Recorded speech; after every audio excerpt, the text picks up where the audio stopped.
Hi everyone, this is the Do3 podcast. This is for anyone who loves swimming, cycling or running, or of course, likes to do all three. My name is Dave Knight and I'm a professional triathlon coach based in the UK. Along with my excellent co-coaches, who you'll get to know along the way, we spend our daily lives helping those who love to swim, bike and run. We want this podcast to inspire you, motivate you, make you laugh and cry, have fun and learn a thing or two. We want to help you get the most out of the sports that you love. I'm glad you found us and we hope you stick around. Welcome to the Do3 podcast.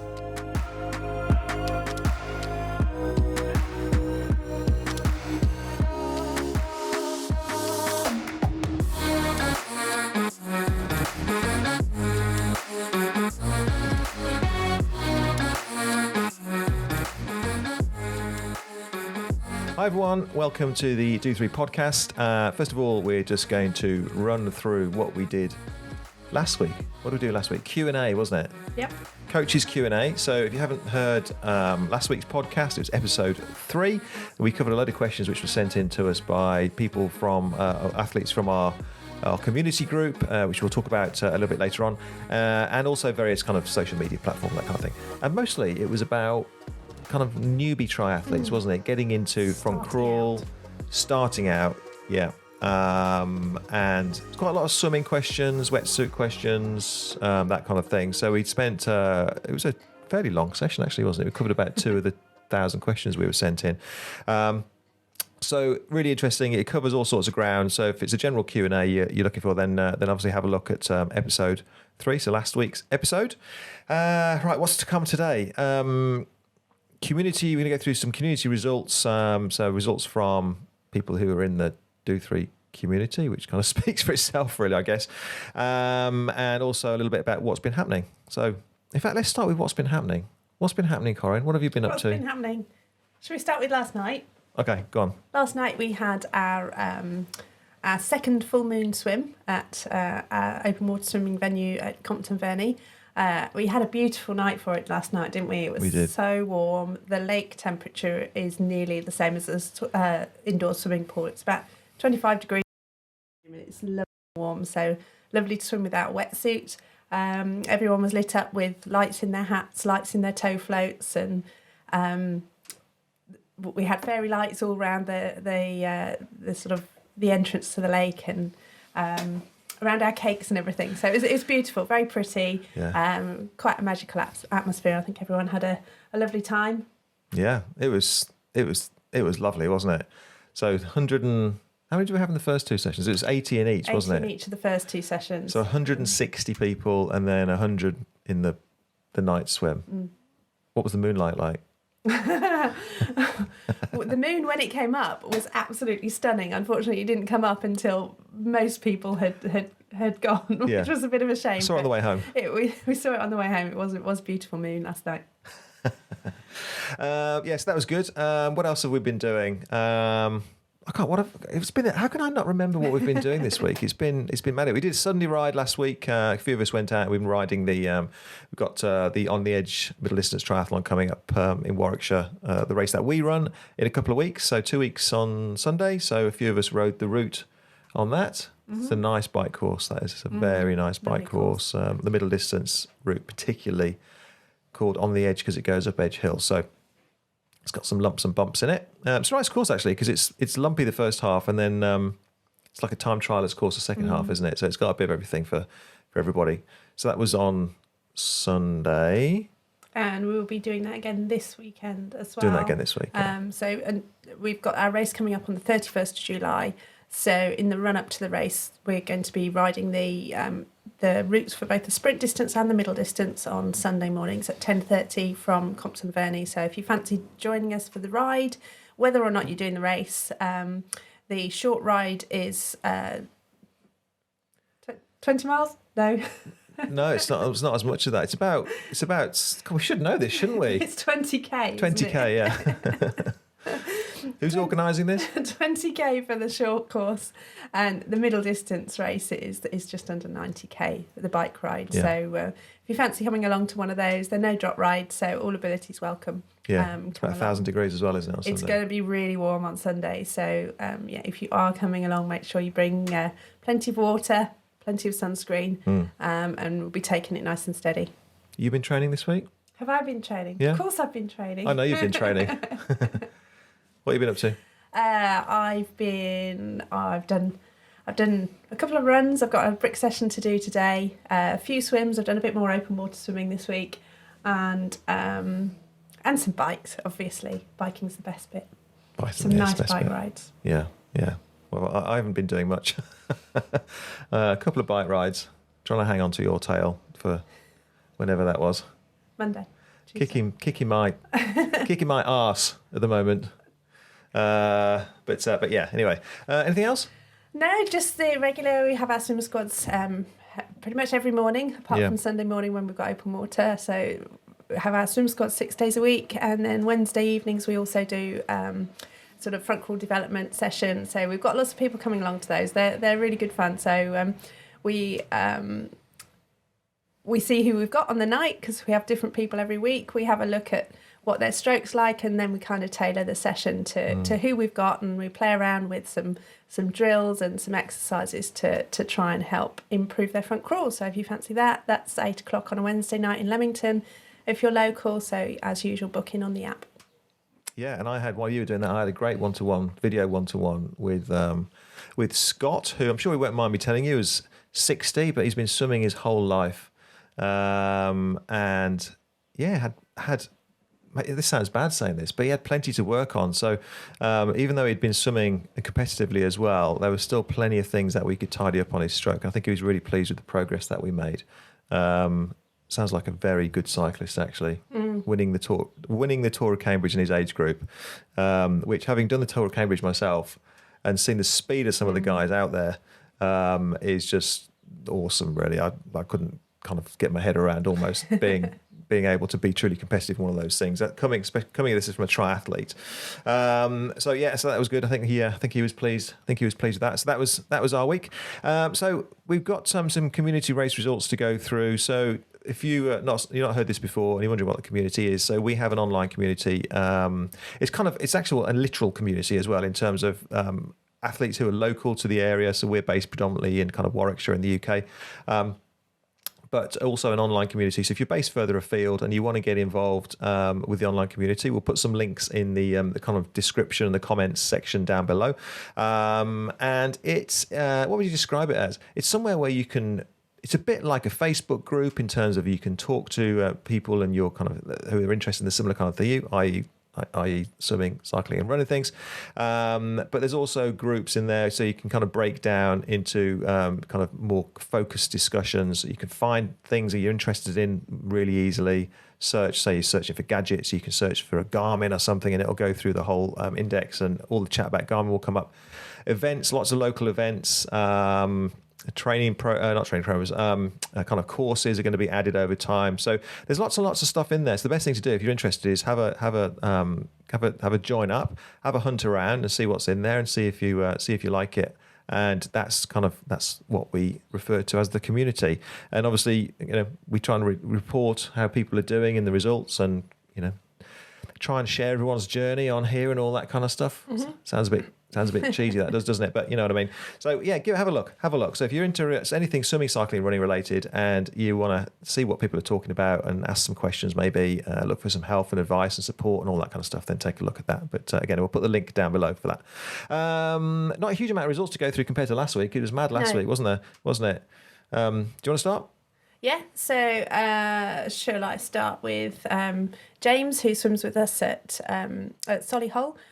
James was down in Essex at Malden competing in standard distance triathlon there. And he won his age group again, which nice. It's getting to be a bit of a habit, I think, for James. Well done, James. Age group, 5th overall. So yeah, brilliant work there, James. Well done. Yeah, good. And it was also Cotswold 113, which is one of the UK's...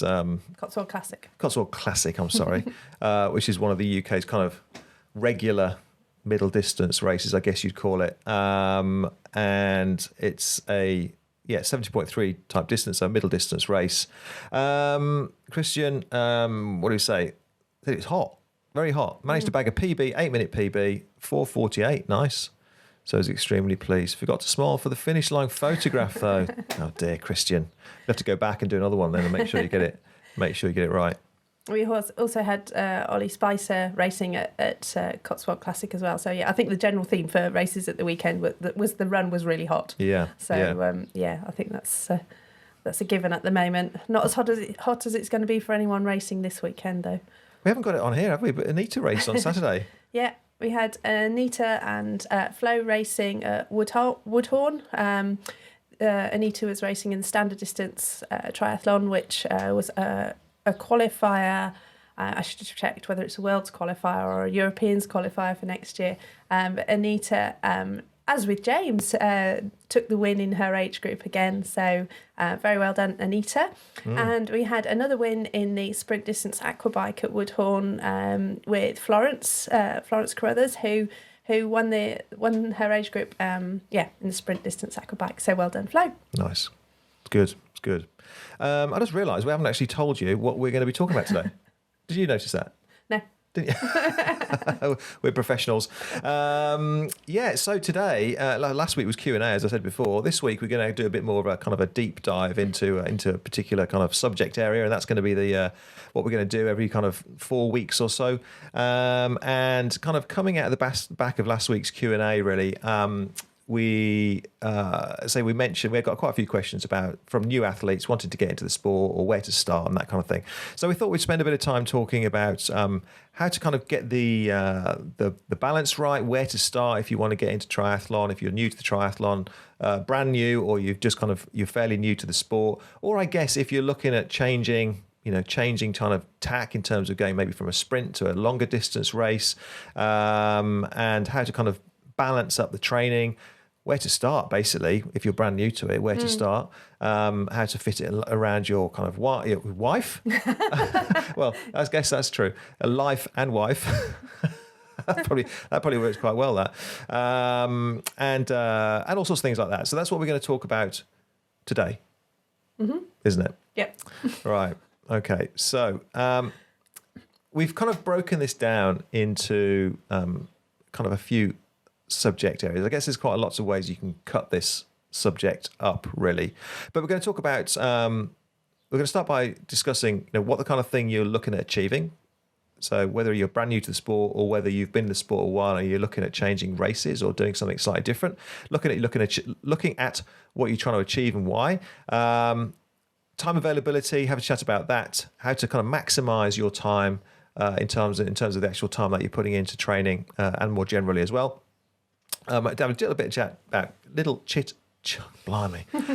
chat about kit, and a little bit about family, which is always balance, which is always difficult, not only for athletes, by the way, but also for very busy coaches too. Yeah. Because coaches trying to be athletes as well. Coaches trying to be athletes is like a quadruple whammy, isn't it? Yeah. That side of that kind of things. All right, so let's. You got anything else? Is there anything else we need to say right now before we crack on? No. All right. Okay. So, what are you looking to achieve and why? I think we wanted to start there really because it's really important for you to really think about. Obviously, you've made a decision to do a thing, whether it just be get into the sport or to do a race, and you need to give some thought as to what's really motivating you and what are you actually trying to achieve. And I think that's really important that you get that clear in your mind, because you're going to be spending a lot of time focusing in on this, and you need to kind of really understand what it is that's driving you. Because if you don't, then you're not going to have the same kind of motivation and determination to kind of push your way through to that ultimate goal. I don't know if I explained that very clearly, but I think you need to kind of have some clarity there as to what it is that you're trying to achieve, and that may be in terms of achieving a particular race. So you want to do, I don't know, for example, you want to do in the UK, you want to do 70.3 Ironman 70.3 staffs or something like that, and set yourself a goal like that. Or it may well be that you've done some races in the past and you want to set yourself a time goal. So say you want to beat 6 hours or 5 hours 30 or something like that. I think it's really important because setting yourself goals like that allows you to kind of monitor progress, so you can measure where you are now, and then you'll have your ultimate goal in terms of time or distance, and then along the way you can kind of see if you're on the right trajectory to trying to hit those goals. And also race expectations or expectations about what you're trying to achieve have to be realistic. So with the best will in the world, I couldn't enter an Ironman and in even 6 months and try and go sub anything. It would be good, but sub 10 in 3 months time. You've got to be realistic, because otherwise you're going to be kind of setting yourself up to fail. And we see this quite a lot. I think quite a lot of people, particularly with Ironman is this sort of big sort of it's a big brand, but it's also this massive kind of event that is the ultimate endurance event that people sort of think, yeah, I'm going to do an Ironman for my 40th birthday. That's what I'm going to do. And so they'll come to you 6 months beforehand and say, yeah, I've booked an Ironman for my 40th birthday. I'm going to do it. Yeah. And then, but they're coming from a base which is really not set them up for that kind of event. And what Dave's saying about being realistic, trying to achieve a massive goal like that takes a long time, and you don't want to set yourself up to fail. You're doing it as a sort of celebration of something like your 40th birthday or something. You don't want to set yourself up to fail. Give yourself something achievable to do instead, and sort of talk to coaches, talk to other athletes, and see what their experience is, and see if what you're hoping to achieve is actually something that's likely to happen. So, because like Dave said, if you set yourself too big a target or too big a goal, you can end up not enjoying it. And we're all doing this for a hobby. Most of us are doing this for a hobby. So you want to sort of enjoy the process of training for your race and actually racing. You don't want to end up either breaking yourself or making yourself ill or just generally hating it and giving up. So making your goals realistic is really, really important for you to enjoy the process. There's going to be lots of, the bigger the races that you aim towards, or the bigger the challenge you're setting yourself, there's going to be lots of ups and downs along the way. There's going to be times when you get injured. There's going to be times when you're too tired to train. There's going to be times when you haven't hit what you want to hit in terms of, goals in your own mind.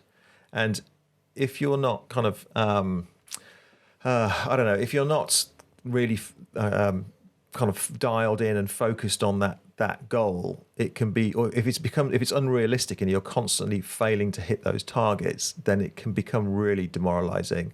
And you can start on a bit of a downward spiral, sounding a bit doom and gloom. But it is really important that you make sure that you set those goals to be realistic. And one of the things we're going to talk about a little bit later on, we kind of might as well jump ahead to it now. Really, is and an example of this is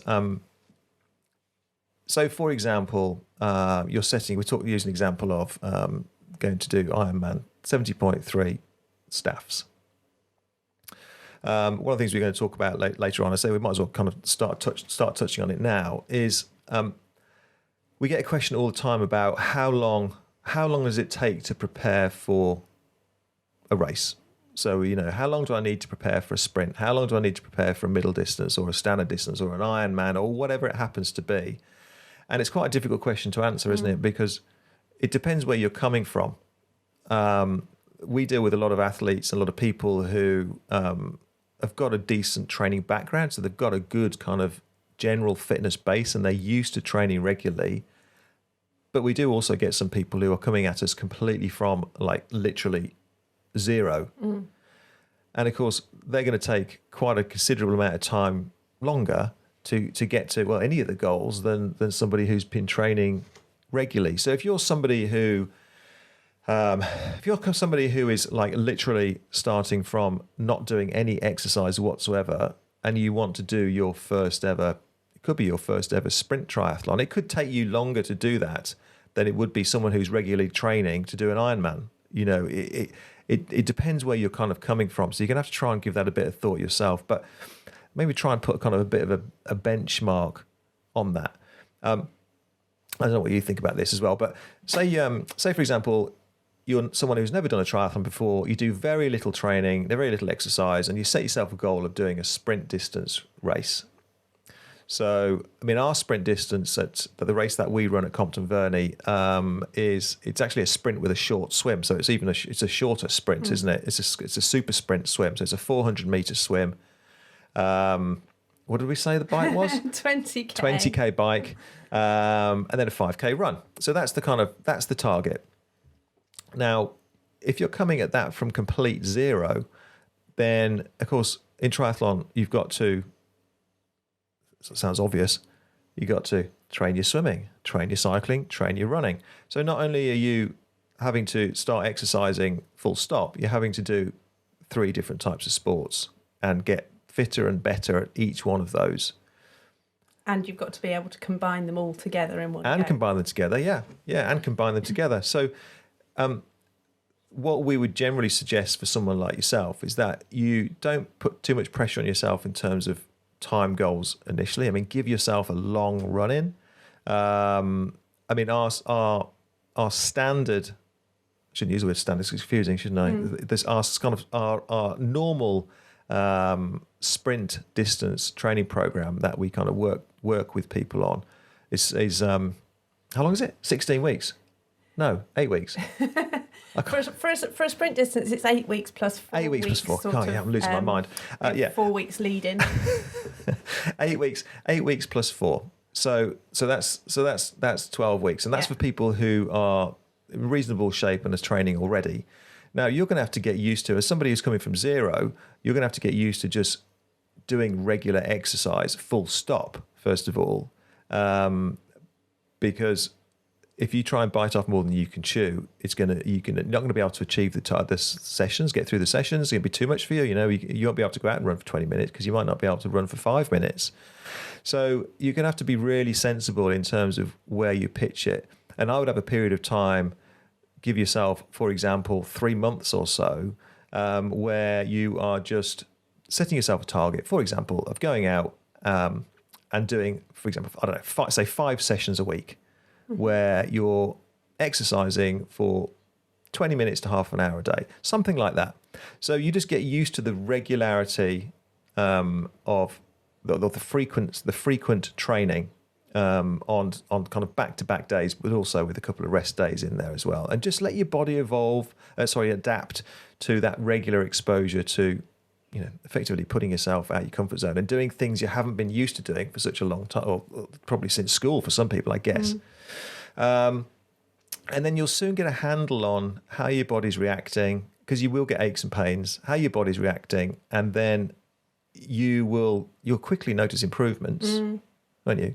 Yeah. And then you can start thinking, okay, we can start putting a proper kind of program in place, which we'll talk about in a minute when we talk about time management and using your time wisely and that kind of thing.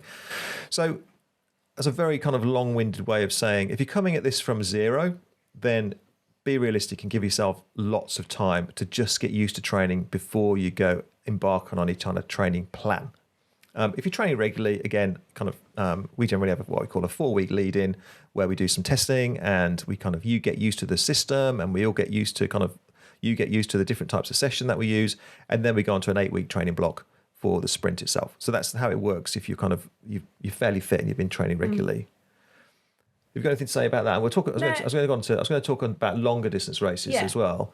Have you got anything else you think we should add to? With in terms of training for your first triathlon, it's just, as Dave said, just go out and do some exercise. Do it with people. It doesn't really matter what you do, but just go out, enjoy it. Just get used to the frequency of it, but to try and find somebody else to go out with, partly because it holds you accountable to going out. You're more likely to do it if you've got somebody to go and meet up with, even if it's just for a walk or a nice bike ride to a local cafe, which is my favourite thing to do, obviously. Champion cafe goer. But yeah, that's a really good way. Just get together with other people to get you motivated to get started.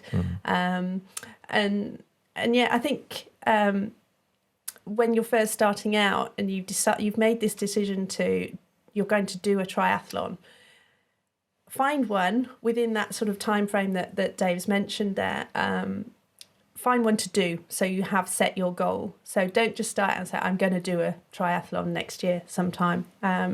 Just find one that you can aim for, and then you can work back from that to sort of make sure you're progressing with your training. So it's that's a really important thing, is to set your goals and then set little goals along the way, as well as having the ultimate goal of your big race at the end of it. So set yourself a target of being able to run, 2K after a certain distance and 5K after a certain time, and just build up gradually along the way. But little targets, friends, and joining a squad, getting some tips on coaching and just general how to do a triathlon tips.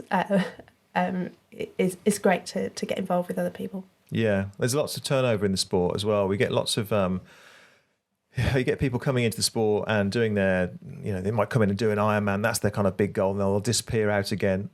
But you also get lots and lots of brand new athletes coming through. So no matter when you start on this kind of journey, there'll always be people for you to talk to. And I say they've got the community group, or if you're going to go to a local club, then there'll be people for you to kind of physically talk to face there.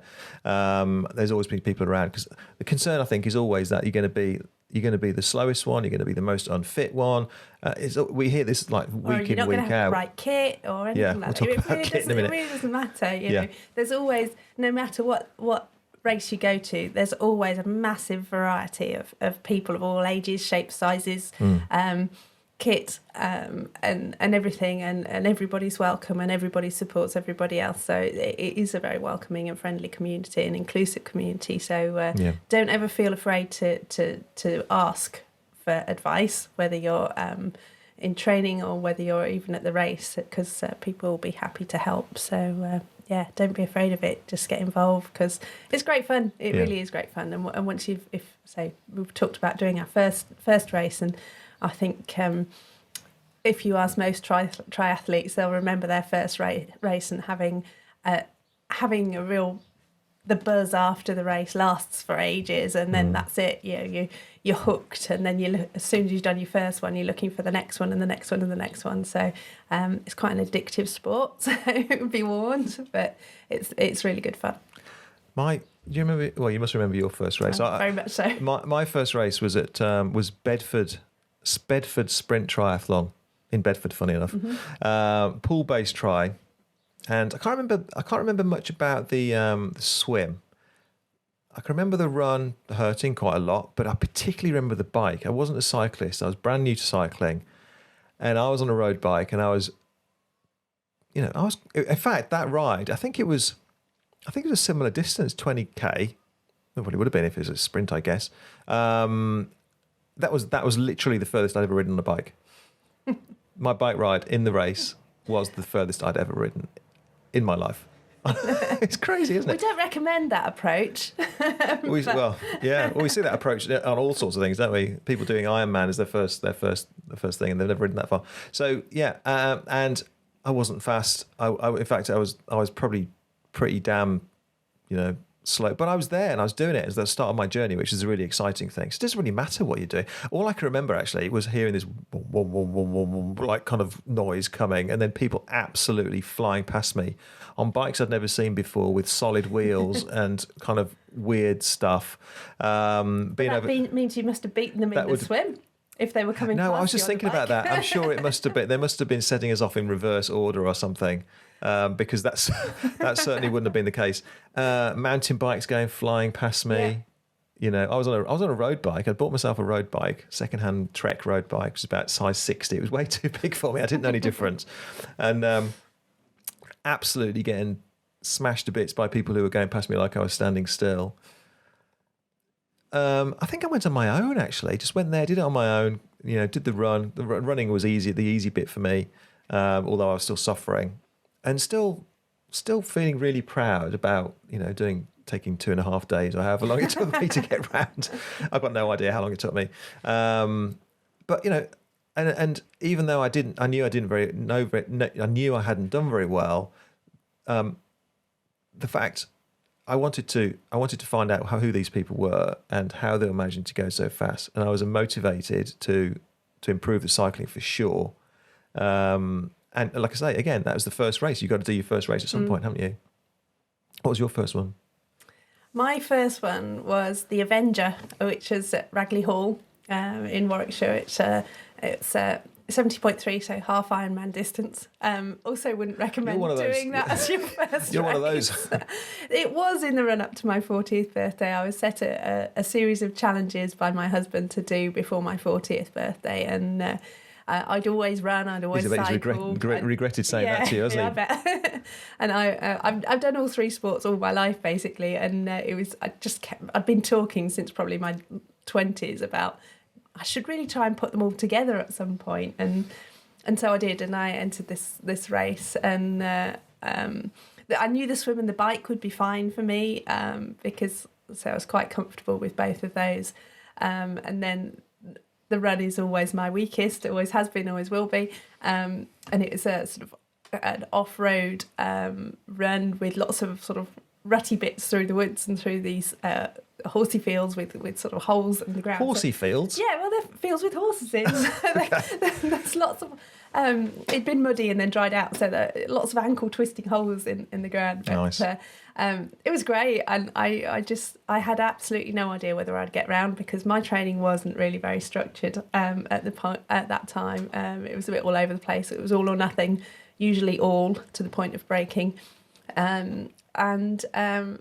I really didn't know whether I'd get round, and I think it was 2 miles from the end of the race, thinking, I'm going to do it. And I bounced those last 2 miles of that race because I just couldn't believe that I was going to actually finish this race. And I think I was high on jelly beans because they were handing out jelly beans on the run for nutrition. And I carried on bouncing off the walls for the next week. It was just great. Really good. So, yeah, and I remember seeing at the race, it was sponsored by a bike shop, and I saw this bike there that was like nothing I've seen before. I was on a pretty basic road bike, and I saw this bike with sticky out bars at the front and gears on the end of the bars, and it was just incredible. And that's the bike I ended up riding, a couple of years later, and that was my bike. Sticky out bars with I guess when you're new to sport, you've got no idea what they are, have you? Absolutely no idea. I'd not seen anything like this thing before. And that was my experience. As you can probably see, it still makes me quite emotional thinking about that race because it's just such a buzz. So So you started with the middle distance, okay? Okay, yeah, we don't recommend that. Although lots of people do. Lots of people start with, literally will go the whole hog and start with a full distance, long distance Ironman race or whatever, and it is doable. And if we talk, just kind of touching on timescales and things, I mean, our Ironman program for people who are fit and trained already or at a certain level of fitness are 32 weeks plus 4 weeks lead in. So 36 weeks. How long is that? 9 months. So that's what we recommend for people who are wanting to give a proper long run-in, progressive run-in to an Ironman is 36 weeks. So if you're coming from 0 to Ironman, you need to be adding a good chunk of, add your 3 months on top of that, then you're looking at 12 months, aren't you? Yeah, absolutely. People can do it on less, but the quicker that progression gets ramped up, because the less time you have, then the more you're going to put through your body through, and the more kind of the higher risk it is for picking up aches and pains and injuries and niggles, and because things will come up along the way. You will get ill, even if it's just colds, family things will come up, work things will come up. So there will be big bumps in the road that you have to overcome. You might go on holidays and things like that where you actually want to have a rest. Yeah, can't afford to go on holidays these days, can you? Not if you're a triathlete. No. So you need to think about all those things. So just be realistic with time scales. I mean, if you've got any questions about any of this, or you've got any comments in terms of what races you did, and how long it took you to prepare, and kind of along with that, how you got on. Whether you did manage to train and execute your sub 10-hour Ironman in 8 weeks. We'd love to hear from you. It'd be interesting to see what you guys have been up to on that score. Right. So we just wanted to cover also. This is another thing I still struggle with this. How to find races. How to find races. Having been in the sport quite a long time now, we just kind of know what the local. Not even locals, kind of the national kind of, there's like a race rota, isn't there? There's certain races which are on every year, and they're the first kind of go-to races that you think of, whether it be middle distance, long distance, or kind of the sprints are a little bit more local because you don't really travel too far for sprints unless they're kind of qualifiers and things. Where do you look for races? Again, it depends really what you're after. If you want a sort of friendly local race for your first one, then I would just suggest sort of getting involved with a group of people, whether it's you come to open water swimming at any venue wherever you live, but certainly if you came to our open water swimming, you'd meet triathletes there and they would know the local races and which ones they would recommend. So the local fun beginners races are very much ones that I would say word of mouth is your best bet for that one. So try and find a tribe, find a group of people who are interested in the same sort of thing, and they'll let you know what the local races are. Then British Triathlon, obviously the national governing body for triathlon, has an events page, so you can have a look on there and search for races on there. And there's a whole load of races on there, from local beginners races, even from there's something called the Do3 series, which is just for beginners, so super sprint kind of distances. So it might be a 400 metre swim, it might even be a shorter swim than 400 metres. Then short bike and run, sort of, I think, is it 10k on the bike and 2.5k run, something like that. So really short distances, but really welcoming. So they'll be. You can search specifically on those kind of races if you want, or you can sort on race distance. If you want a women's only race, there's women's only races as well. If you feel that you'd be more confident just racing with women, then there's certainly women only races as well. Yeah, I don't think there's men only races. No, but I mean, if you're a woman, yes. If you're a man, you can't race women only races.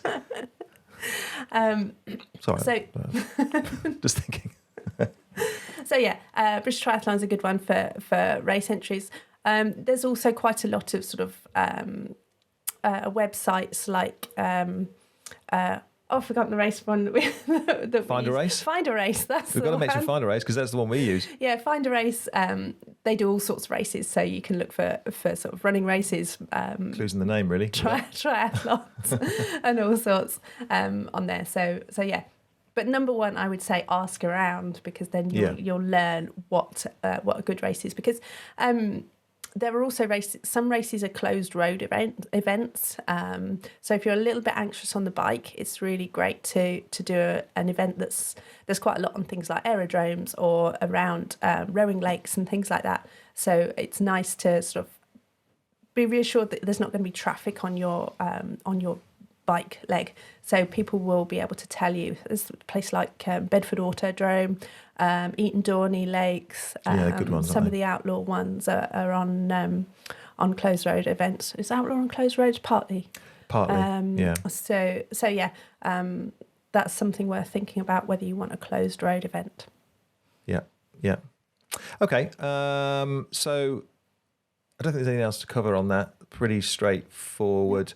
Ask around, do some Googling, that kind of thing, the kind of event that you're looking for, and get in some forums, maybe some, or if you join something like the community, then you'll be able to ask in there, or just through Facebook groups and things like that. There's always lots of help out there. Race season, by the way, we haven't mentioned, race season tends to run for triathlons from sort of towards the end of April to the end of September, maybe the beginning of October. So that's when you're looking at, really. If you're looking at doing a sprint distance race, they can be at quite early season. The middle distance And longer races tend to be later on in season because obviously they take longer to train for, and it's nicer to train through the spring and summer than the winter. Yeah. Yeah. Okay, so let's move on then to again. This is about being realistic and trying to set yourself goals and things. And time availability is the next one. And actually, number one is be realistic. So, and again, we've been coaching athletes for a long time and have lots of conversations with athletes about what their goals are. Pretty much what we've just been speaking about. And one of the questions is, well, how much time do you have? How much time realistically on a weekly basis do you have? And people always want to kind of please, I guess, and want to give you as a coach as many hours as they can, and you know, so generally overpitch their availability, don't they? Absolutely. So they'll say, "Oh yeah, I can do an hour in the morning, I can do an hour in the evening, I can do 4 hours on a Saturday, I can do this, and they add it all up, and it's like if it's 2 hours a day plus 2 lots of 4 hours at the weekend. Oh, you can have 18 hours, Dave. 18 hours, which on paper they might be able to, but being able to consistently sustain that level of training, depending on their circumstances, once kind of what do we call it before? Wife and life kicks in, family kick in, work kicks in, and things start to get in the way. You start missing sessions. Then it can be tough, because on your training plan, we have used Training Peaks, and if you get a big red block and a big red training program, it can be demotivating. So the advice really, for those who don't know what Training Peaks is, if they're coming from a beginner's point of view, we have training plans put onto on effectively on an app, and if you complete the training session, it goes green, and if you don't complete it, it goes red. So that's what Dave's talking about whether your Training Peaks goes red. Yeah. So it can be demotivating if you're not hitting your target. You set yourself a target there straight away, haven't you, of doing 18 hours a week. If you don't hit that, then you're going to feel like you're failing a little bit. So our advice really is to pitch it on the lower side. So the side that you're almost certain, the side that you're certain that you're going to be able to do. For example, it might be 8 hours or something. And then if you get to do any more training, you can add that on top as a bonus. So that's the best kind of approach for it. And in actual fact, I mean, just used 18 hours as an example. 18 hours is a hell of a lot. There's not many people doing 18 hours worth of training out there. No. And again, you can kind of, as a new athlete, you can think that everyone else is doing absolutely loads more training, but they're not, are they? No. They're not. I mean, they might have a training program that says that that's what they're doing, but it's unusual for a sort of age group type athlete. So somebody who's working, somebody who's got a family maybe, to be achieving that kind of level of training is really quite unusual. And so if they've got 18 hours in their training plan, how much are they actually consistently hitting each week? I'd be surprised if many can hit 18 hours a week. Well, I have athletes, without disclosing too much, I have athletes who probably complete I do have athletes who will complete less than 50% of their sessions. Some of them, I'm going to name check Anita here because she is on it. Some do, 100%, almost 100%, week in, week out. And super, unsurprisingly, they're generally the ones who are really successful and kind of, make really good progress. But we have people who don't do very much at all. And still have success with that. I think. Right. It sounded like you were saying that you're only going to have a success if you're doing all 100%, and it's certainly not the case. Yeah, no, you can. And one of the points I was going to make is we have people who are more successful as athletes on 8 hours than people who are athletes doing 16 hours or more than that. So it doesn't necessarily mean, we spoke about this last week, didn't we? It doesn't necessarily mean that because you're doing less hours than someone else, you're going to perform any better. Some athletes need more training to make those progressions. Some people need less. Some people get more improvements by having more rest. So good quality rest, and again, we touched on that last week, is just as important as good quality training. And if I'd rather people did less training and had good quality rest then crowbarred as much training as possible in, because the way the progression, training and progression works is you get stronger when you're resting. You don't get stronger when you're training, because you get stronger when your body's recovering from exercise and repairing and rebuilding itself stronger than it was before. You're actually doing damage, low level kind of damage when you're training, and then your body repairs itself, and it repairs itself stronger than it was before, and therefore after your recovery you should be stronger than you were before, if that makes sense. So you've got to go through that cycle, haven't you? Yeah. And that's another big subject for another deep dive, I think, isn't it? Kind of sleep and recovery, especially sleep after last night, finishing at midnight and being up at 4. But don't get into coaching if you like your sleep. That's all I can say. So yeah, be realistic with your time. Pitch it low. What's an average regular athlete? Because I know you guys would probably be interested to know what hours people are doing. We do have people who do 8 hours. Generally, the athletes that we coach, I would say 10 to 14 hours a week is the kind of a ballpark average. And one of the next bullet points on our kind of the podcast notes here is, what's your race requirement? If you're doing an Ironman, clearly you're going to have to do more training hours in general, especially in the kind of the latter stages of training, than you are if you're doing a sprint. So to kind of bear that in mind as well, especially doing longer events, your big rides and your big kind of your big sessions, and generally for most people at weekends, depending on when you work, are going to be, for Ironman, it could be 4, 5, 6 hour training days towards the kind of latter stages of training. So you do need to think about the goals that you're setting yourself. Are you going to be able to tick off those big training sessions towards the end of the training? When I say towards the end, it could be the last 2 or 3 months of the training block. So yeah, just be realistic with it. Have you also consider your other commitments? So it'd be quite easy to go, okay, I'm going to give myself 12 hours a week, and then you might be on holiday for, well, if you're lucky, you might be on holiday for a few weeks of that, or you might be on holiday, you might have a work trip, blah, blah, blah, blah, and then you're taking chunks out of that straight away. So you'd have to kind of consider that as well. So look at the bigger picture and think about the other commitments that you've got in there. Yeah. Yeah, and sort of not just sort of the sort of commitments, so sort of the longer time period, but commitments within a week. So, whether that be taking the kids to gymnastics or whatever, or whether it's just having an evening meal with your family and things like that, and having breakfast with your family. Those.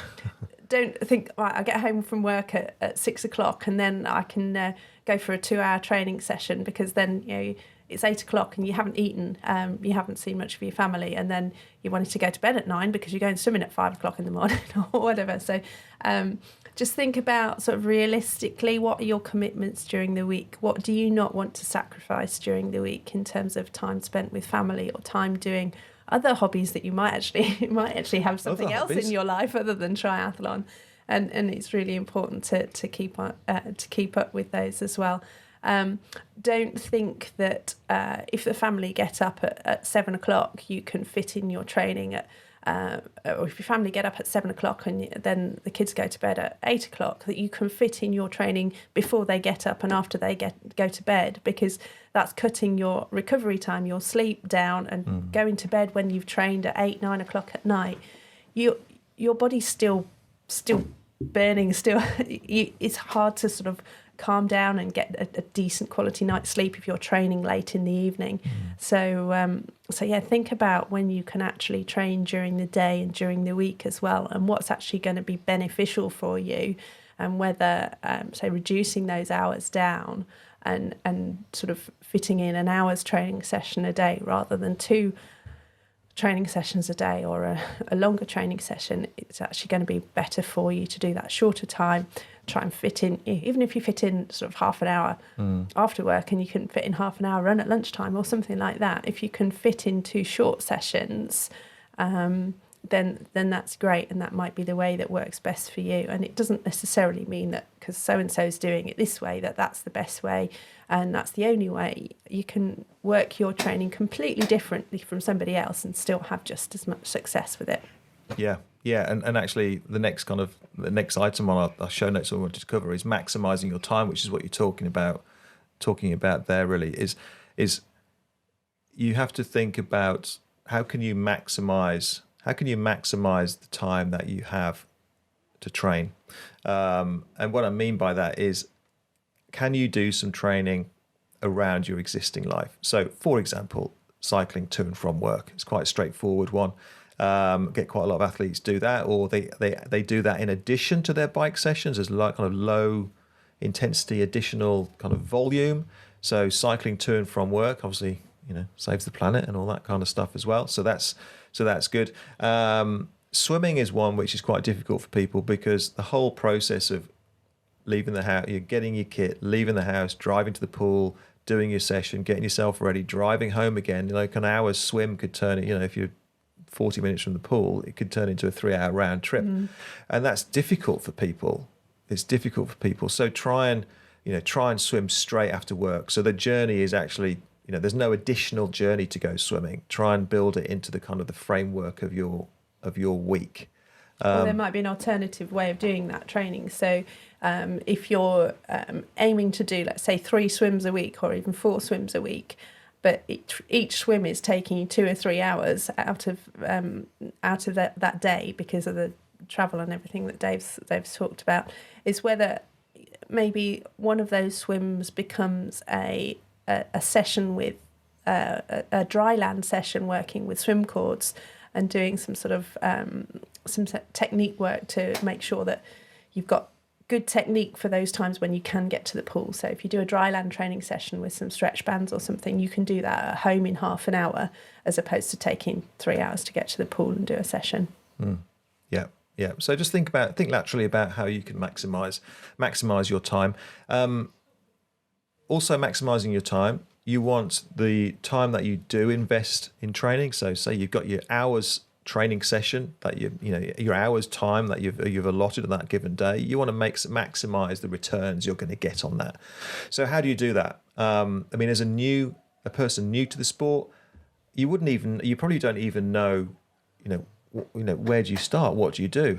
If you go out and run, what do you run? Do you run fast? Do you run slow? Do you run uphill, downhill? Round in circles?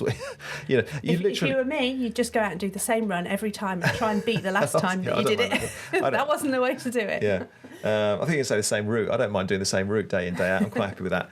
But literally, you might not know where to start. So if you are brand new to the sport and you've got no idea in terms of putting a training program together, and you don't want to invest in a coach or pay for a training program or a training plan or whatever, then you can start off simply. Just if you're brand new, and as I said earlier on, it's going to be a case of just doing stuff frequently, and that stuff, it might even be just kind of cross training, or it might be just going for a walk, or just doing frequent exercise. Don't kind of put too much pressure on yourself to make it too structured early on. And then it would say, I don't know, you might think you've got 5 sessions, you're going to commit to 5 lots of half an hour a week, and just break it down. Let's go for 2 swims, let's go for 2 bike rides, and then a run once a week.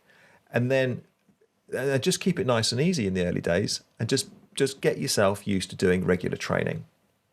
And then you'll soon realise how your body's reacting and how much time you have and whether you want to do a bit more, and you'll feel yourself starting to progress. And then start putting more time in, maybe add another run session in, or extend the bike, and just use your common sense in terms of building up the amount of training that you're doing. We would recommend fairly quickly that you get some kind of structure in terms of a training plan to follow. Because, well, again, we're talking about maximising your time. There's better ways of following it. There's better ways of improving your training than others. So if you're just cobbling it together, that's only going to take you so far. At some point, you're going to need to get a training program or a training plan. And you don't have to pay for them. It may well be that you can get one off one of your mates, or through the local triathlon club or athletic club or whatever it is that's locally, or through social media if you're in contact with kind of groups and things like that. There's always kind of freebie plans and plans that people share around. There's plenty of books as well that have got training plans in. So on the internet. Training for your first triathlon, that kind of thing. So I mean, the main thing that I found when I first started that was, when I was after I'd done my first triathlon and it went okay, but I was getting a little bit broken. It was actually my physio who said to me, "You really need to get a plan.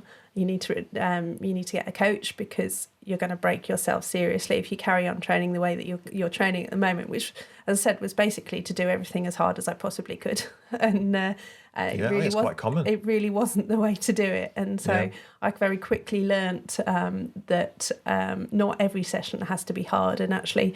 It took me quite a long time. It took me probably several years to actually understand when Dave put in my plan to run easy, what running easy actually meant. Have you got it yet?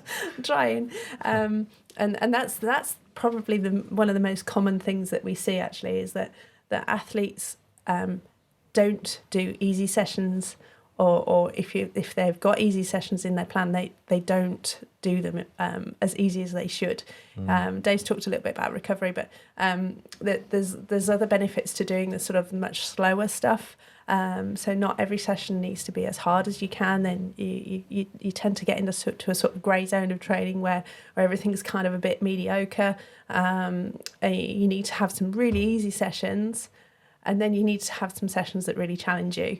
So with some really short, sharp intervals, but with lots of recovery in them as well. So you kind of mix it up a little bit, and also it means that you don't get bored with what you're doing. So you say, I always went out and did the same run, and I hated it. I really hated it because I just got bored. I really got bored. But then once you start sort of adding a bit of structure or get some kind of training plan, then you get to do different kinds of things in your sessions. And if there's a session you don't particularly like, you might only have it once a week. That's all right. Everyone can cope with that.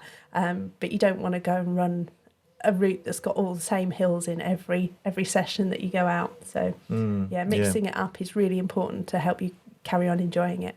Yeah. I mean, we offer training plans. If you're interested in finding out a little bit more about that, we have training plans for all the distances.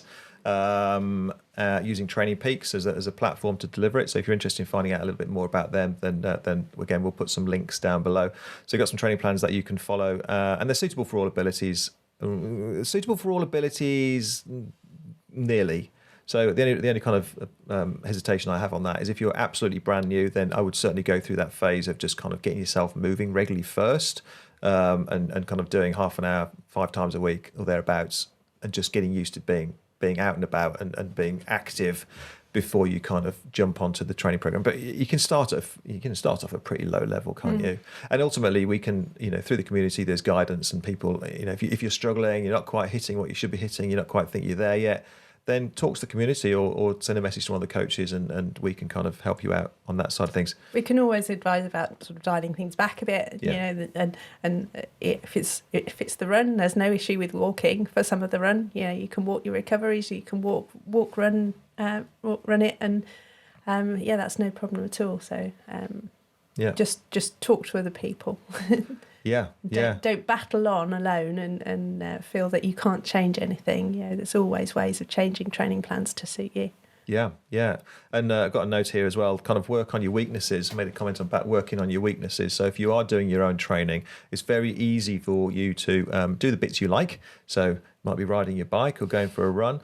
But what a lot of triathletes do, especially kind of athletes without a swimming background, is they won't bother with the swimming because it's like we've already discussed. It takes time to get there. A lot of effort. It's a lot of effort. They're really, get this all the time. I'm a machine on the bike and I can run like the wind, but I'm just no good at swimming. Get that all the time. It's no surprise that that's the area where you need to work on. If it's something that you're struggling with, don't avoid it. You've got to get stuck into it, because you will make rapid progress. If you come in at a low point, you will make rapid progress in the area that you don't particularly like, and then you'll start to enjoy it. I never used to like swimming a huge amount. In fact, I wasn't a massive fan of cycling in the early days because I was a runner. But I love it now. You know, it's been a while, but you know, you do grow into these things, and you do learn to enjoy it, and swimming particularly. If that's something that you're avoiding, you've got to get stuck in and not avoid those weaknesses. Even if it's just to a point where you get to a point where you're comfortable and you're satisfied with where it is. I'm not saying you need to be, you know, uber elite ability in each of the disciplines, but just kind of do it to the point where you're quite comfortable that it's holding its own. It's probably and if you do that discipline that you don't particularly like, if you can at least get fit for it. So for swimming, being swim fit, so swimming regularly means that you can at least get out of the water not feeling wrecked, and you've got a lot more energy to do the other two disciplines that maybe you're more of your forte. So just do enough of it to get fit in it, so it doesn't hurt so much. Yeah. Well, swimming, I mean, this is a whole different subject and something we'll talk about in the future in terms of the kind of detailed mechanics of coaching and the way the kind of the coaching methodologies that we use. But swimming, we always say to athletes, you know, if you're going to be excessively fit in one thing, it would be swimming, because you want to get, as a triathlete, you want to get out of that water feeling fresh as anything, and almost though you haven't done a swim, because if you only train yourself to just about get through the swim, you do the minimal on the swim, then you think about how that's setting your body up for the rest of the the bike and the run that's to come. You're already on your knees and kind of, you know, halfway to kind of running out of gas because you've taken your body to the limit in the swim because you haven't trained enough. If you make yourself excessively fit, swimming over distance, so to recommend swim athletes do over distance training for their swim, then you get out of the water and you're feeling fresh, and then you're really setting yourself up well for the bits that you do like, the bike and the run. So just think about that. We talk to athletes quite a lot about that side of things as well. Sounds a bit kind of counterintuitive, but it works really well. I think we've covered most of those bits and bobs coming. So let's talk about coaches. Just want to touch on coaches. Obviously, we talked about kind of self-coaching and getting training plans, and getting a plan from a friend or social media or off the internet or whatever. But what about coaches? Do you want to start? I've had a coach. I'll start. I had a coach. I was actually coached by Simon Ward for, I don't know how long. I'm terrible with timescales. I think it was about 18 months or something like that. So Simon coach is a triathlon coach in the UK. So I was coached by Simon. Learned a lot. I was going through my coaching badges and things at the same time. So I kind of actually enjoyed it more from a point of view of actually learning about the process of how to improve rather than the actual kind of training itself, if that makes sense. But what was really good, and this is the general kind of view on coaches, is that it makes you, there's a few things. It makes you accountable. So it can be quite easy when you're a little bit low on motivation to not go out in the rain, or not go out when it's cold, or not jump in the car in the dark to go to the swimming pool. But one thing's for sure, if you've got a coach who's going to speak to you about it, I don't mean tell you off, although some of them will, then you're more likely to go and do it. It's human nature for you to make that extra bit of effort if someone's keeping an eye on what you do, and you're going to have to explain. When I say explain, it just sounds like you kind of you're a naughty schoolboy, doesn't it? But you know what I mean. You're going to have to kind of say, well, why did you miss those last 3 swims, Dave? You got to come up with an answer, and you're going to feel like a bit of an idiot if you don't have some kind of answer. So it does make you accountable, but also as we talk about using your time wisely. It makes I've completely lost my train of thought there. It does make you accountable, and I've completely gone. You carry on now. I'll come back to me in a minute. About my experience. Yeah, go on. You tell me, and it'll come back to me. So I'm getting old. So I wasn't when I first started triathlon, I was completely clueless. Hopefully I'm slightly less clueless now.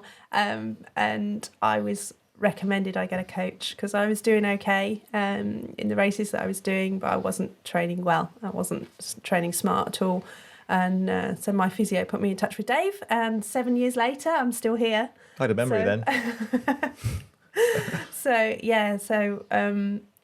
I think the main thing was sort of learning about structure, and the accountability is definitely a thing, because when you've got your weekly call with your coach and you've done very little, and then you just sort of think, oh, okay, I suppose I better get on with it this week and actually do it right. But I think the thing is, when a coach is looking at your training, they notice things about how it's going. So it may be that Dave would notice that, you know, the last 3 sessions of a particular type of run that I've been doing has not been going very well for whatever reason. I might just think, oh yeah, I just had a bad day, but Dave will notice patterns and things and think, okay, right, something here's not right. It's not working for you. Either we change the session to make it work better, or why is that session not working? Is it because of the session that you've done the day before? Are you carrying fatigue,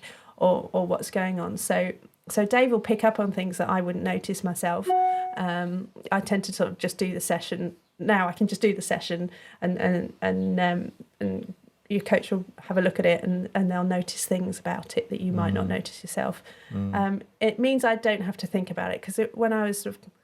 That was the point I was going to make. What? That was the point I was going to make. That's what I completely forgot. Yeah, that's the point I was coming up to. Is that you don't have to think. You don't have to think. It maximises your time. You don't have to. Yeah. Thank you for that. Trying me mad. Trying to sort of put together, because we said earlier, think about varying your sessions. Do a speed session. Do an easy session. Do this, that, and the other. X sessions of swimming. X sessions of biking and running, whatever. God, I haven't got the time to think about that. I've got a job. I've got kids. I can't be doing with trying to plan my week. I might plan my first 2 weeks really, really well. And then after that, I can't be bothered to plan this week. I'll just go and do a run, or I'll just go and do a bike ride. And then it all goes to pot. And what the coach does, they'll structure not just each week, but they'll structure the month. They'll structure recovery within the week, recovery within the month, and then longer term, the plan will be progressive to you, as opposed to what might work for somebody else, and sort of tailored around whatever races that you can that you want to do, and also advising about races rather than me just saying, right, I'm going to do every race that's in the calendar. Dave will say, okay, well, you've got 3 races in a month there, then what are you going to do about your training sessions that are building you for your main goal race, which is 2 months later, because each of those races is sort of taking away sort of a really key training session. So Dave, or a coach, can advise on when to do different distance races and things like that, and how to structure your year as well as the sort of the training, how to structure your race calendar as well. Well, they take coaches. Yeah, this is the bit I forgot. As coaches take the thought process out of it, and ultimately you're paying them to do a job. You tell them what your goals are, and they should take you through that. They should take you through the process. So delivering your training sessions to you, planning the races out for you, and you do get athletes who want to lead sometimes, so they want to tell you what races they want to do, which sometimes works okay. I'm kind of hesitating there, because sometimes athletes will, Dave, I want to do an Ironman in 3 months, then I want to do a sprint qualifier 2 weeks after that, and then I want to do another Ironman. And there's a common sense. Never do a thing like that. There's a common sense approach to these things, which coaches have an awareness of. Athletes are a little bit more kind of heart-driven rather than head-driven sometimes, what you say. So we kind of have a whole eye on the kind of the bigger picture, and also doing regular training with a coach and using a platform like Training Peaks. There's other ones out there, but like Training Peaks means that you're recording everything, and the kind of the way the systems are designed, it monitors your progress. You can see, if you're into your data and your stats and all that kind of stuff, you can see the graphs, your fitness growing, your power growing, or your heart rate dropping for the same effort, that kind of thing. And that's really rewarding, seeing those kind of changes, isn't it? Yeah. So there's lots of value there in having a coach. And obviously we're coaches, and this isn't like a big sales pitch, really. I mean, it's more general advice in terms of take your time trying to find a coach. If you're looking for a coach, take your time trying to find coaches, because there's all sorts of different coaches out there. There are amateur coaches, people who, there might be a club coach. They've been through there and done their badges, but they do it kind of on the side. It's part of their, their hobby, if you like. There's professional coaches like us. We do this for a living, pretty much, I say 24 hours a day. It does feel like 24 hours a day for some things, doesn't it? So this is what we do day in, day out. We see athletes, literally day in, day out, coached thousands and thousands of hours. And there's other coaches in between. And also having a good coach, it's important that you maintain or you have a relationship that works. It's a relationship. So, you may not get on with a coach. It may well take you a couple of coaches or, maybe more until you get to the point where you connect with that person, because it's the connection that gives you that really good value relationship and allows the coach to truly understand how you're feeling. So, and what I mean by that is, well, there's different levels of coaching as well, isn't there? So when I talk about coaching, I'm not just talking about being delivered a training plan. I'm talking about coaching where they talk to you. You speak to the coach on a fairly regular basis so that they do know you. Because just getting a training plan given to you, in my view, isn't coaching. That's just kind of it's just being instructed almost. Coaching, when I talk about coaching, is genuinely having a relationship with the coach so they know you and they can. I mean, I know from speaking to athletes, I know from the tone of their voice whether they've had a good day, or their mannerisms, or even on the phone, or if I speak to them on Zoom, I can tell by the way they're kind of looking at me and the way they're carrying themselves what kind of place they're in. And you can't get that until you have that relationship with somebody. And that I think is what you pay for coaching for. It's not necessarily the plan. It's that relationship and that ability for the coach to understand what you're going through. So I hope that makes sense. I kind of waffled on a little bit there, but that's what I kind of consider coaching to be. Yeah, and I think we've talked about this before, in that the coaching badges are one thing, but the experience of sort of years of working with athletes is a completely different thing. And equally, someone who's been a good athlete, a successful athlete, does not necessarily mean that they're going to be a great coach. So don't just think that so-and-so has got all these results, so they're going to be able to coach me really well, because it may be that somebody who's been a fairly mediocre athlete is actually a far better coach and has much more experience working with a different level of athlete, would be a better fit for you. So do look around and talk to you might want to talk to a few different coaches, have a conversation with them, and sort of see what your gut instinct is. See if you click with somebody before you sign up with them. Just don't look at a website and sign up with somebody until you've had a chat with them and seen if what they're suggesting for you is really going to work for you. Yeah, recommendations are good as well, aren't they? You get recommendations. It's a bit like finding a plumber. If you're shooting in the dark and you're picking up somebody that you've got no idea, because everyone's website looks great, doesn't it? But they might just have a great web developer. You never quite know. Recommendations, just take your time with it, and don't expect to get it right straight away. Okay. So should we move on then? So I think that's pretty much it. So we've covered so far. I'm saving the kind of the nice. In fact, no, it's not quite the last bit. You'll know what I mean in a minute when I get to it. So. What are you looking to achieve and why? So think about your goals and your expectations. Think about your time availability and how to maximise your time. In fact, we should do family next. Yeah. And then we'll do the fun one last. So obviously, it's not just family, it's work. But I guess what we're talking about here is other commitments which are going to affect your ability to train. And other people who your training will affect.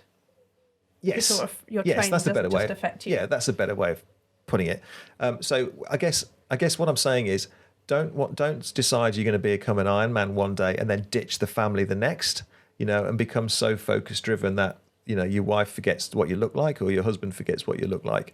We've seen it time and time again, and they're kind of looking at each other, going that we're probably just as bad at or have been. just as bad in the past as anyone else. It's quite easy for, if you're driven and you've got a goal, to kind of lose a little bit of focus. But ultimately, what you're trying to do is you're trying to keep your life healthy. If you want to kind of put it that way, keep your life healthy, and that means keeping everything else in balance and keeping your family, so they don't feel like they've lost a member of their family to training. So you've got to be so careful with that. So explain to them, and this goes right back to the start about what you're looking to achieve and why. Explain to them why you're doing what you're doing. Whether it be, you've always had this burning ambition to do whatever it is, or you've failed as a teenager and you're trying to turn things around, or you're trying to get out of the house, I guess some people. Whatever it is that's driving you to do it, make sure they kind of get them to understand it and talk it through and make it, because I don't think my wife, when I got into triathlon, had any idea that I was setting off on this road to train for 10 to 20 hours a week. I think she would have had something to say if she'd known that's what, but they end up kind of as a bit of a passenger on this journey, don't they? And I don't want to kind of preach too much here about all this, but just be sensible and try and include them as part of the overall picture, and they'll enjoy it too. Watching you and supporting you. It's great to support at races, or they maybe even kind of come out some training rides and training runs and sessions with you. I was going to say, if there's a way that you can involve them, then that's the best thing. Whether you take them on a you decide that you want to do a race and it's somewhere that you could go and spend a bit of extra time and have a little mini holiday with them, then that's great. But one thing I really like to do when my kids were a bit smaller is, if I'm getting out for an easy run, is to let them come along on their bikes and just sort of nice. Bike alongside you, and or give them a little job to do. That they can time your intervals or something, have a stopwatch or something. Just if there's a way that they can be involved, and I guess I'm pretty guilty of kind of doing my own thing and just sort of cracking on saying, I've got a race this weekend, and it really isn't a very good idea. Just sort of talk to your family early on and tell them what your plans are, not just for your big race, but if you've got other things that might be a long training session that is a real key one for you, put it on the calendar and talk about it, because it's easy to lose touch otherwise and get so focused on your training and your goals that everyone else kind of gets left behind a little bit. So do involve them, and don't forget them. Have some evening meals with them. It sounds like you're gonna go off and go to prison or something and disappear off, But it's true. It's especially some people. I mean, the nature of athletes that we deal with a lot are kind of the people who are quite compulsive, addictive kind of personalities, and they're kind of really driven. And you can become a bit blinkered to other things that are happening in the world. So work can suffer and family can suffer and that kind of thing. And it does sound a bit preachy saying all this now, doesn't it? But we've been through it, so just kind of bear that in mind is probably where we'd leave it, shall we? Right. I always find getting them a race T-shirt actually works quite well for little kids as well. If you go away for a race and they've got a kids T-shirt, like the kids, all is forgiven if you give them a T-shirt, or the medal, even better. I'm glad you said the kids. I don't think Liz would particularly be bothered about getting a race T-shirt. I don't think my husband would be either. Yeah. All right. So just to finish off, then this is all triathletes' favourite subject, and that is kit and gadgets and tech and all the stuff that you can spend a load of money on. So we wanted to kind of cover, again, we're coming at this from a perspective of either a brand new athlete or someone who's fairly new to the sport. What's the minimum kit? Because triathlon can be expensive, can't it? Very. What's the minimum kit that you need to get into the sport? So should we start? Yeah. Go on, you've got the logical brain. Should we start at the beginning? Should we start with the swim? Go on then. Okay, so if you're doing your first triathlon and you are not sure whether it's going to be your thing, pick it when we talked about this at the start, choosing your race. Try and go with a pool swim to start off with, maybe, and then you don't need to go to the expense of having a proper swimming wetsuit and all the rest of it. You just need a swimming cozy and then some goggles and a hat probably, and that's your swim catered for, and then you can put some shorts on or something to go onto the bike afterwards. So do you want to go on to... Is that everything you need for the swim? That's all you need. Yeah, we're starting fairly basically, aren't we? Onto the bike then. So, yeah, I mean, as long as your bike is roadworthy, then you should be able to ride it. I mean, there are certain rules and regulations in terms of British Triathlon. Your bike has to kind of have brakes that work and bar ends fitted and that kind of thing. They're fairly basic things. So as long as you haven't got sort of open holes at the end of your handlebars and you've got a plug in there, then that's good. And that you've got brakes front and back, then I think you're pretty much there. But I guess the point I'm making is you don't need an all singing, all dancing racing bike. We see lots and lots of people, I haven't quite seen a chopper. I don't think about choppers. People probably don't know what choppers are now, do they? But, mountain bikes, kind of touring bikes, most things. It doesn't really matter, just to kind of get out there and give it a go. And ultimately, I'm sure those people that were flying past me on their snazzy bikes when I did Bedford Triathlon, if they'd have been on shopping bikes, they would have still gone past me. So, most of it's still down to the person that's riding it ultimately. Chrissy Wellington, she used her, she had an old road bike and she was winning races pretty much from day one, just on an old road bike. Borrowed road bike, one that's been hand me down. Just she was winning races and like performing on a borrowed bike. So it may well be that you borrow a bike and just go out there and give it a go. I mean, so you don't need to spend a fortune on these things. And if you need to buy a bike, again, start off. Depending on what your kind of budget is, you can start off pretty low level. It doesn't need to be, I don't know how much a second-hand bike would be, kind of just to get yourself going, maybe a couple of £100 or something, maybe. You don't need to spend hundreds and into the thousands as some people do. But just the main thing is just get yourself out there. And find one that's comfortable. So that's the main thing with the bike in your first try is you want to be comfortable on it. So make sure it's the right size for you. And usually you can find out about sizes and measure. You're using your inside leg measurement and whatever to find the right size bike for you. So look online for that, but do get one that fits. What is really important though, and is not worth kind of cutting corners on, is a helmet. So you obviously have to ride it with a helmet. You should ride the helmet generally, but particularly racing, they won't let you race without a helmet for obvious and good reason. So make sure you get yourself a decent bike helmet. The helmet does have to fit you. It does have to be kind of clear of bumps and scratches because it will get checked.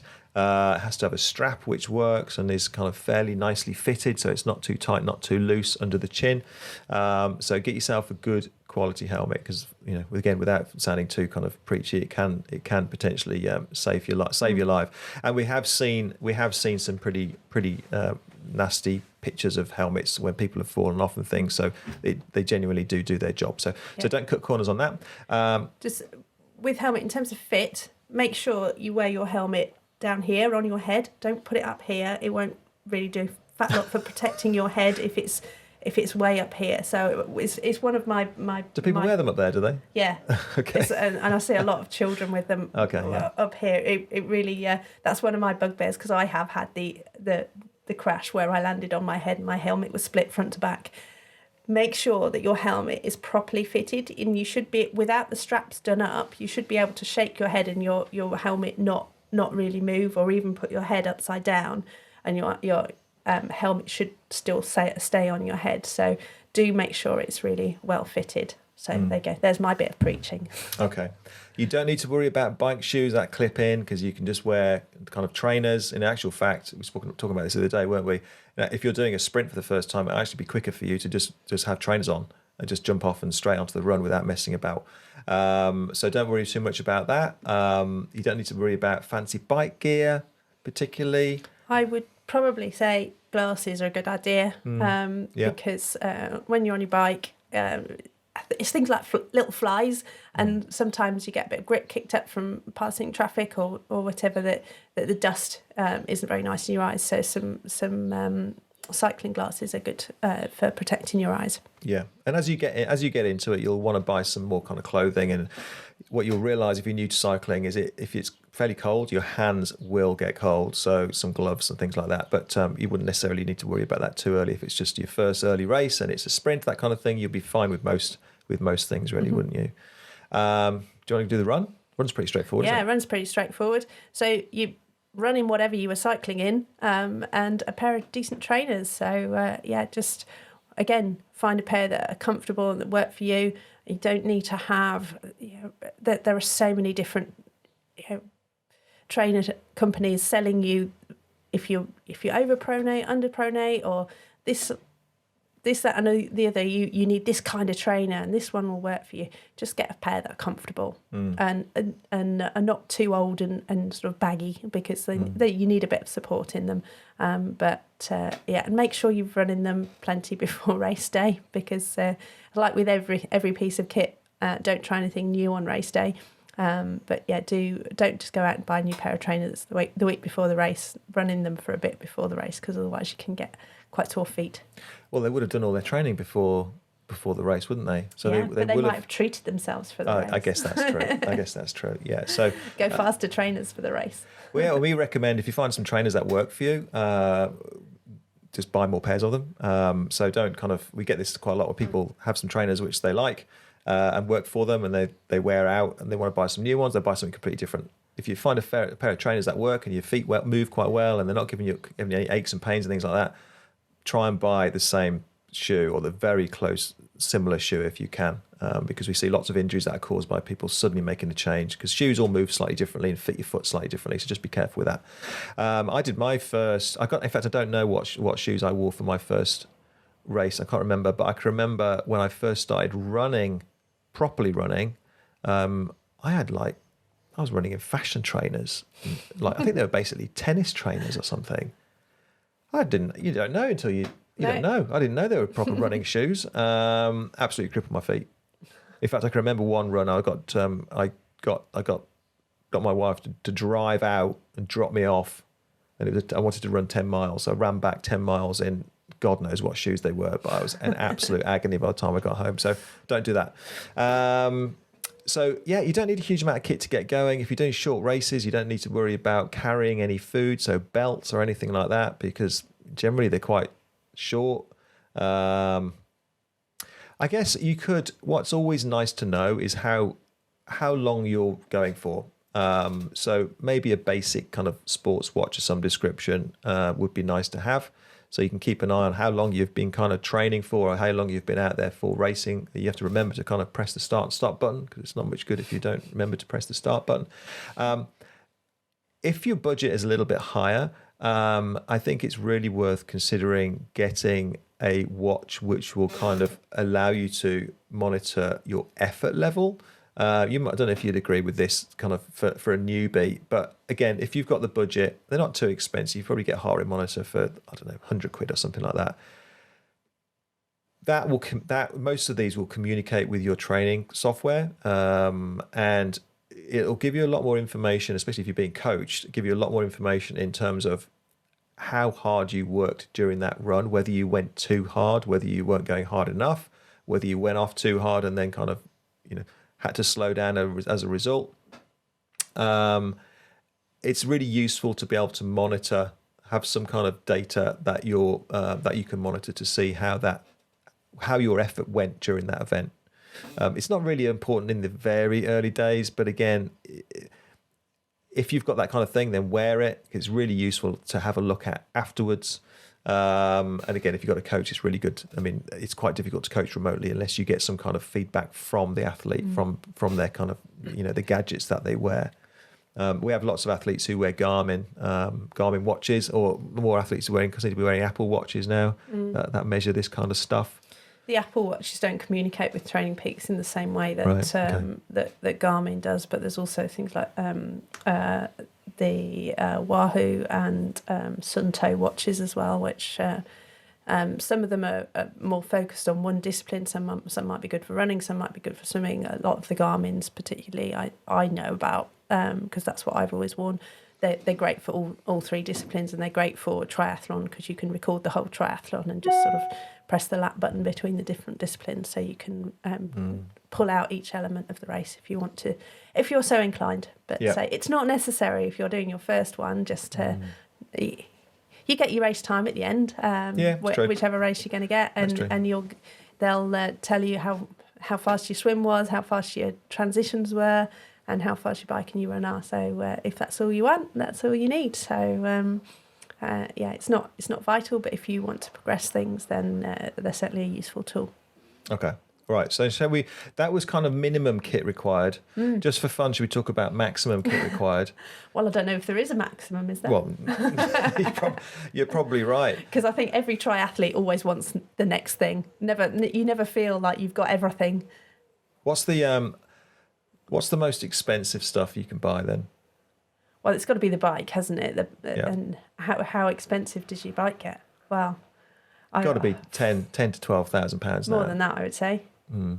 Yeah. And then you get your race wheels. And that's without the wheels. Yeah, that's not even with the wheels. There's a bike with, would have wheels on, obviously, but then you choose your wheels, and your wheels might be 2,000-3,000 if you want a real top end one. Yeah. So you're spending considerably more on a really nice bike than I spent on my last car. So so that could be, say, 10 to 15 for a bike if you wanted to go top end. Yeah.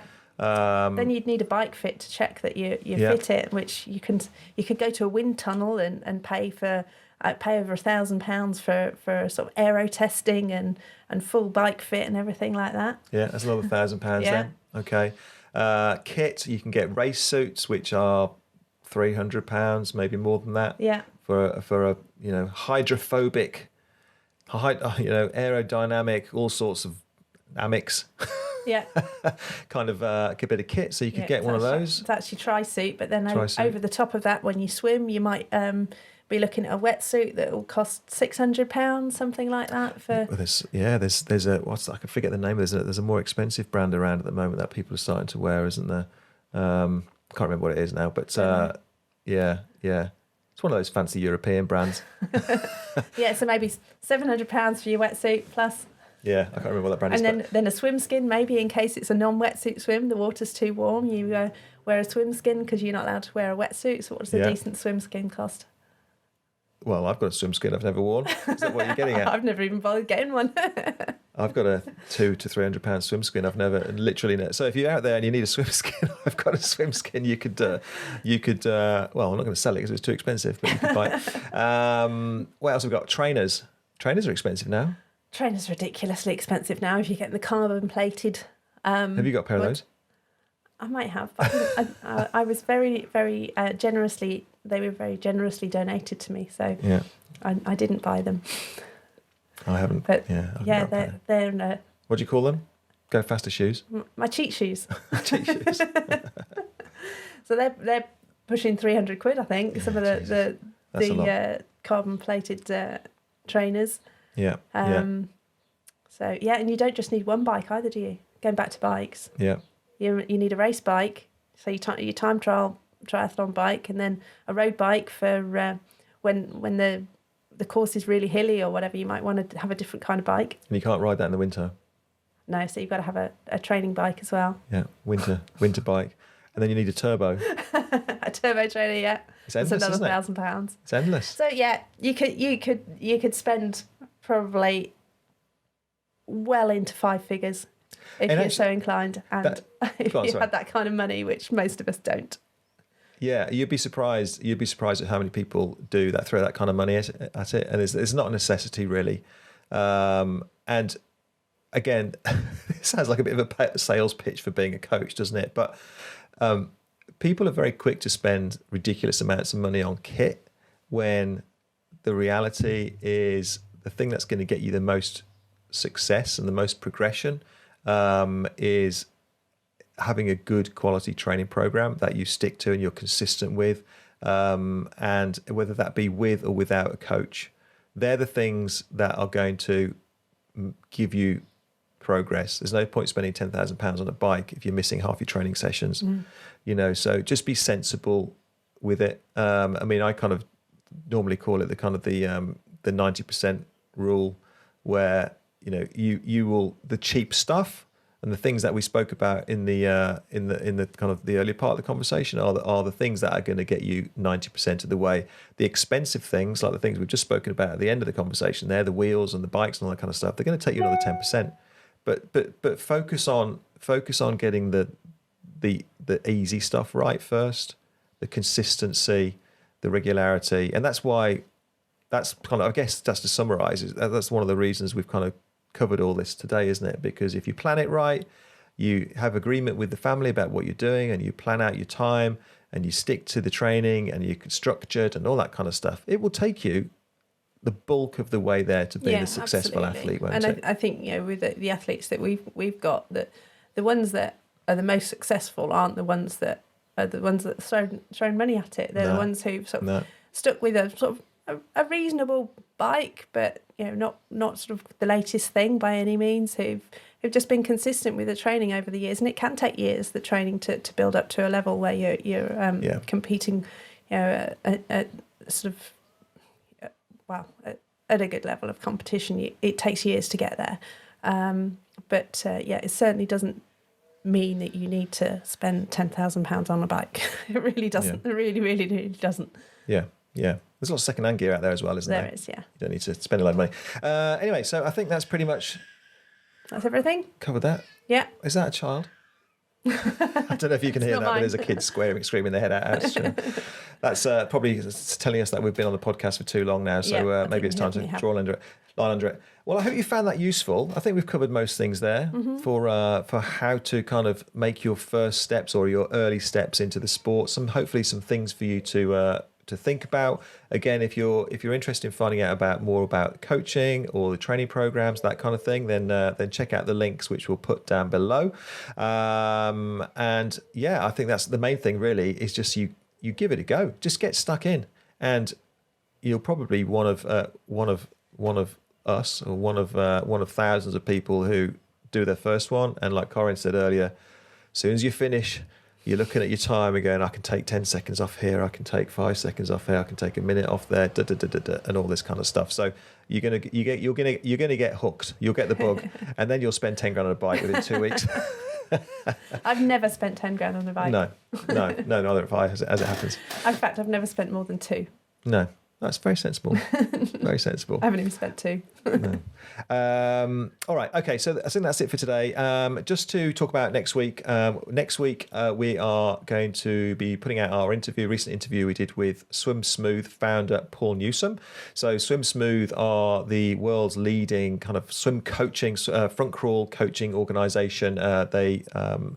They work closely with international coaching bodies around the world, so British Triathlon, the ITU. Is it still called the ITU? Yes. Yeah, ITU. Which one's not? I don't know. Anyway, and the ETU, and it's a really interesting talk about speaking. Blimey. Really interview. I'm getting tired. It's gone on for too long, isn't it? It's a really interesting interview about how to improve your swimming and the kind of journey that Paul's been through. So if you're getting frustrated with your swimming, you want to improve your front crawl, then have a listen to that. Or you're interested in kind of coaching and swim coaching, that kind of thing, then have a listen to that too. So that's going to be going out next Friday. And what we've got after that, the week after that, we've got an interview with Rich Hawkins, who is he's an amateur, and he's going from bodybuilder to Ironman. So that's quite an interesting chat as well. All right, so that's the next couple of weeks. But I hope you found it useful. Hope you like the podcast, the kind of things that we're talking about. Obviously, it really helps us if you support us by liking the podcast and sharing it, and can subscribe to it, that kind of thing. This is also going out on YouTube as well. So if you might already be watching it, but if you're not, you're listening to it, then if you want to, I don't know why you'd want to look at us, but we're on there. You can actually watch us do this as well at the same time. If you are watching on YouTube, thank you very much and hello. And please press the bell and subscribe to us, because again, we're trying to do this. That we're trying to help as many people, aren't we? As possible. I'm not trying to make out that we're saints or anything, but we're trying to help people. And the more people that see what we're doing, then the more people we can help. So that's what we're looking for. All right. So I think that's it. Yeah. All right, and we'll see you in the next one. Take care. Bye. Bye bye. Bye bye.